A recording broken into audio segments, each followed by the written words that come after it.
भोलि विदेशले नेपाली कामदार नलिए भने हाम्रो देश कति दिन टिक्ला? आज नेपालको अर्थतन्त्र 27% भन्दा बढी रेमिटेन्समा टिकेको छ।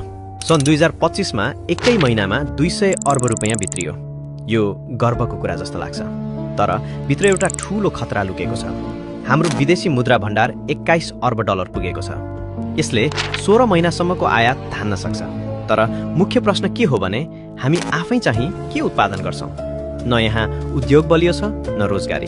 त्यसैले लाखौं युवा विदेशी न बाध्य छन्। आज नेपाल एउटा लेबर एक्सपोर्टिङ कन्ट्री बनेको छ।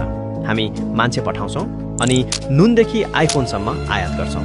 सोच्नुहोस् त, यदि खाडी देशमा मन्दी आयो भने, यदि मलेसियाले भिजा बन्द गर्यो भने, यदि कुनै युद्ध वा ठूलो आर्थिक सङ्कट आयो भने हाम्रो अर्थतन्त्र केही हप्तामै चल्न सक्छ।